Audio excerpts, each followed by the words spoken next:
How are you this morning? Let's celebrate. What is today? It's Easter. He is risen. Yeah. Who knows what to say after that? He is risen indeed. Absolutely, absolutely. This morning, we're going to have a normal service, but a not normal service. So what do I mean by that? We're going to have a special service for Easter. We're going to be doing a lot of new music, but by no means do we want you to feel that you just need to sit here and not participate. So we will give you some directions throughout service of when to stand and enjoy, but please feel free to worship with us throughout the whole time. It might be a new song you haven't heard. There might be several songs you haven't heard before. But feel free, after you get a hang for them, sing them with us. So, if you would stand now, we're going to have announcements and then start our new song, and we'll get going. Okay, good morning. Good morning. All right, a little bit more excitement. This is a powerful day. Good morning. Good morning. I'm so glad to have you here today on behalf of Grace Fellowship. Welcome. A few key announcements. If you've not attended here before or are a visitor, we'd love to have you fill out the information sheet inside your bulletin. Drop it off at the connection counter. We do have a gift for you. We want to be able to be connected with you, pray for you, whatever we can do to serve and help you. So please do that. Also, if you are part of our church body on a regular basis, we have our anniversary service coming up on the 14th. If you don't buy a ticket by next week, you can't go. And you can't eat. So you might be able to stand but not eat. And we have quite a festivity planned. It's not going to be here, so we want to make sure you're all involved. And those of you who maybe have not had the time or maybe a little anxious about getting involved in an actual home group Bible study, we do have a new one starting that will be just a monthly get-together. So it's a good way to do that baby steps. But thank you for coming, and let's get ready to worship.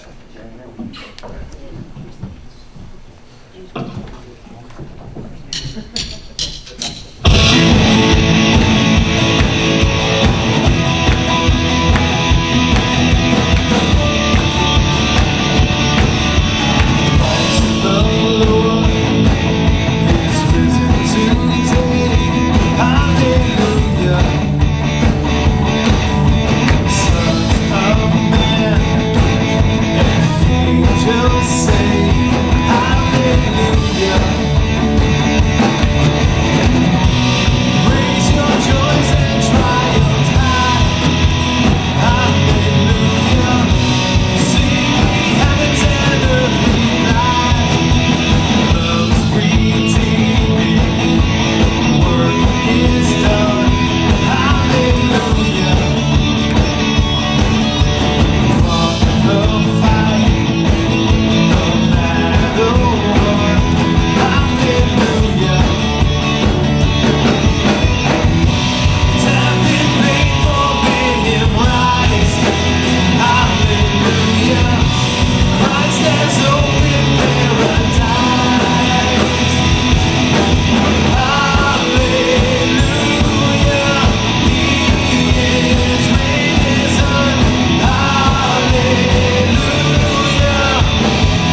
top notch right now, son. We are talk of the neighborhood of this brand new bridge getting done. And the better part of it is that we got our swag on. Look at those identical tool pouches. I mean, we're top. Yeah. We're top notch. They're pretty ill. They're ill? Yeah. What does that mean? The cool thing about it is that you are getting ready to finish your very first bridge. I guess that makes you pretty cool. It does make me pretty cool, but I was pretty cool before though.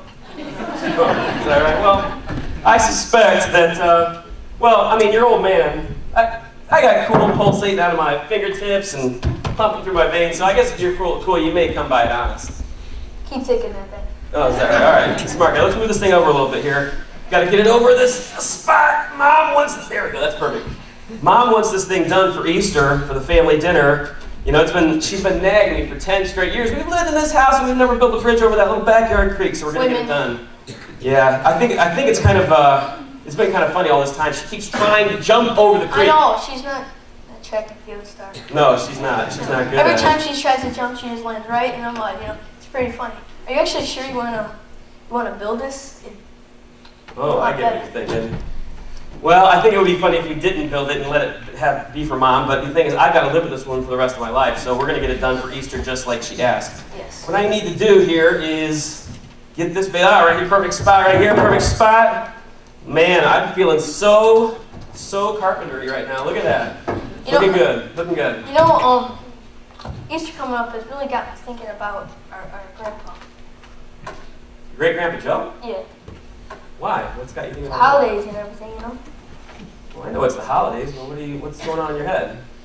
Well, it's almost been a year since he passed away, and Easter's about people coming back to life and the resurrection and whatnot. Just got me thinking about like what we believe in. I guess that makes sense. I mean, it was almost just after Easter when he passed away, isn't it? And Easter's about someone who was dead and came back to life again, so I guess I can understand how that all gets mixed into the soup. You want to know what we believe and how it all matters to Easter, Great-Grandpa Joe, and the gospel, basically. Yeah. All right, well, how can I make it in as simple a way as possible? I guess the good news, the gospel is like, it's like a three-piece thing. Actually, it's a lot like our bridge that we just got done building here. It's got a base, it's got wood coming across, and it's got rails. It's got three parts to it. All I right. like it. Can you explain in more detail? I can, and I promise you I will, but you have to go back to the garage. You forgot that piece right there. You gotta run back, hustle, get back, and then I'll tell you what the gospel and the whole three-piece thing is. So, run, boy, run.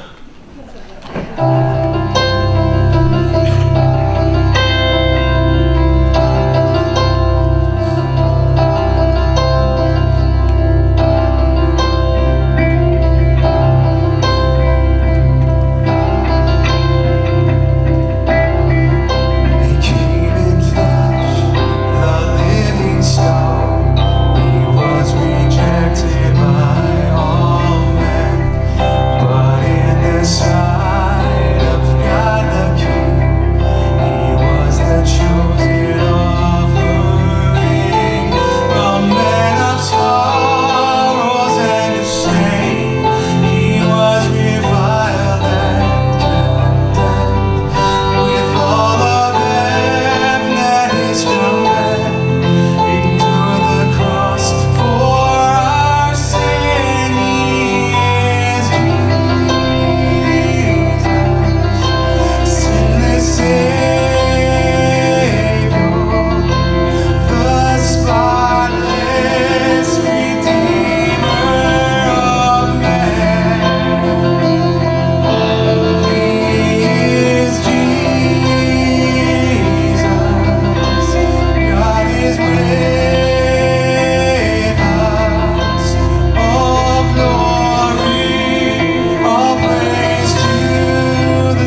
taking forever. Oh, there you are. All right. Let's get this stuff in. Watch out. Okay. Let's get this baby in here. Just like we had designed it to be. Yeah. Pretty close. Yeah. All right, now that I got you that slide, we can resume talking about the 3 parts of the bridge. That's right, the 3 parts of the bridge, the gospel. How does it all work and how does it relate to Great-Grandpa Joe? Well, the first part of the gospel, the good news, is something that most people overlook. It's actually about Jesus himself. It was that he was perfect. He never sinned. I think I knew that part, but like, why is that so important? Well, it makes all the difference in the world. You see, a lot of people, at least if they've been to church more than one time when they grew up or what it might be, they kind of have a set idea about Jesus. And Jesus, in their view, is up on a cross, right? Yeah. He's up on a cross. In fact, you and I have been to a church where you walk in and the very first thing you see on the wall is a gigantic cross with Jesus hanging across it. Is that good? Yeah, I'm glad that they're thinking about Jesus the Messiah, the one who died for the sins of the world. But the thing is that that's the second part of the gospel. It's not the only part of the gospel. It's the second part of the gospel. The first part is really important too, and that he's sinless. And it's all the difference in the world. You see, if Jesus was a sinner or if he was perfect, it's the difference between him being God or him just being another man who was a good man but who died for a good cause. But that's all he would have been. Like Martin Luther King, you're like Abraham Lincoln. Those are good examples of that. Good men who died for good causes, but they're sinners. They're just like you and me. So Jesus was perfect. Right. Like, he never hit his brother. That's a weird way of looking at it, but I guess that's an example, right? That's impressive. Like, on a lot of levels. Trust me, I know. I have a brother. I know you do. Next to you. Wait, hold on. Do you think God would have laughed at his mom when she fell in the mud? I am fairly certain that Jesus would have laughed if his mom fell in the mud. But the difference between him being perfect and him being a sinner, he would never have pushed her in, he would have helped her out, though. But he would have laughed, I'm certain of it. So, to be a follower of Jesus, I need to believe he was perfect. That's right. He never sinned. Is there a second part? There's a second part. It's the part we just talked about a second ago. It's the one that most people think about, and you probably knew it, is that Jesus was perfect, but then he was also the sacrifice for the sins of the world. He came and died on the cross for you and for me, for all the sins of the world. You see, by being perfect, he solved the sin problem.